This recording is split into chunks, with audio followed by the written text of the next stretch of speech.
चिराग पासवान भी press conference कर रहे हैं, आई सीधा रुक कर लेते हैं। पारदर्शिता के साथ इसको आप सबके सामने आने वाले समय में जरूर रखा जाएगा।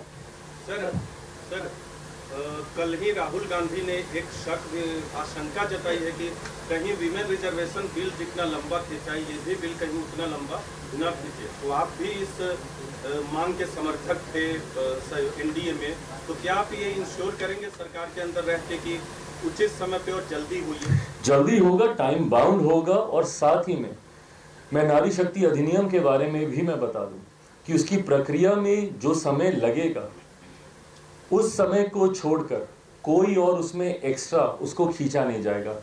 इसके महत्व को आप समझिए कि एक विशेष सत्र बुला के नई संसद में जो पहला कानून बना वो नारी शक्ति अधिनियम को लेकर ही हम लोगों ने बनाने का काम किया। पुनः ये उन हथियारों में से है जो विपक्ष सिर्फ इस्तेमाल करता रहा, सिर्फ इसको लेकर लोगों के बीच भ्रम फैलाने का काम करता रहा। पुनः मैं कांग्रेस से मैं सवाल करता हूं कि भाई आजादी के बाद लंबे समय तक किसकी सरकार थी, किनके प्रधानमंत्री थे? एक एक परिवार के 3-3 प्रधानमंत्री, 16-16, 17-17 साल तक एक ही प्रधानमंत्री। तो क्यों नहीं, अगर आपको इतना महत्वपूर्ण लगा तो इन तमाम चीजों को आपने उसी वक्त कर लिया था? क्यों नहीं आपने जाति आधारित जनगणना कर ली थी? क्यों नहीं आपने नारी शक्ति अधिनियम को आपने कानून बना दिया था? आरोप यानी घूम फिर कर जयंत जिज्ञासु जी वही परिवारवाद पर आकर टिक जाते हैं, चाहे वो कांग्रेस की बात करें या फिर लालू प्रसाद यादव आरजेडी की। सत्ता पक्ष यही आरोप आप पर चस्पा कर रहा है और वही कह रहे थे चिराग पासवान भी। अब ये तो हास्यास्पद है पूजा जी ना, कि चिराग जी यह बात कह रहे हैं जहां कि रामविलास पासवान जी के परिवार के ही वहां सब तमाम सांसद से लेके राष्ट्रीय अध्यक्ष से लेके पार्लियामेंट्री बोर्ड के चेयरमैन तक हैं। तो ये बेकार की बात है। मेरा तो इस पर एक स्पष्ट स्टैंड है कि जनता स्वीकार्यता देती है, जनता जिताती भी है, जनता हराती भी है। जो लोग भी राजनीतिक परिवार से आते हैं उन्हें भी राजनीति करने का हक है, इसमें अलग से कुछ नहीं कहना है। उस समय जो मैं कह रहा तो वो बात अधूरी रह गई। मैं यह कह रहा था कि 77 में लालू जी सांसद थे और चरण सिंह जी को प्रधानमंत्री बनाने वाले सांसदों में वो भी शामिल थे, और चरण सिंह जी 81 की जनगणना जो कराना चाहते थे जातिवार, उसमें लालू जी का भी स्वर शामिल था। 89 में भी वो सांसद थे और वीपी सिंह जी 91 की जनगणना जातिवार कराना चाहते थे, उसमें भी लालू प्रसाद जी का स्वर शामिल था। और बतौर मुख्यमंत्री भी लगातार मांग उठाते रहे। और उसके बाद 96 की बात तो आपको मैंने कह ही दी कि वो राष्ट्रीय अध्यक्ष ही थे और इस देश को पहला पिछड़ा प्रधानमंत्री भी मिला और पहला दलित राष्ट्रपति भी मिला। जेडीयू की भी प्रेस कॉन्फ्रेंस जातिगत जनगणना को लेकर हो रही है, एक बार रुक करना है।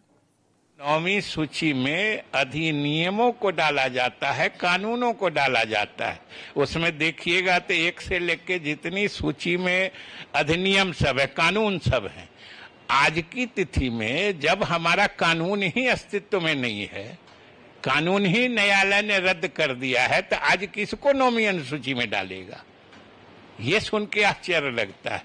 और सरकार ने अपना कमिटमेंट बता दिया है कि हम उच्चतम न्यायालय से अपने हक में फैसला चाहते हैं और वो फैसला आ जाता है, फिर से इसको 9वीं अनुसूची में डालने की पहल की जाएगी।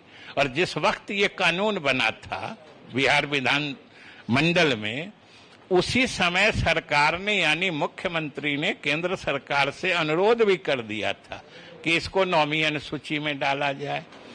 अब आप ही बताइए कि आज राजद या कांग्रेस वाले अगर कह रहे हैं कि ये हमारे कारण हुआ, तो उनकी क्या भूमिका रही है?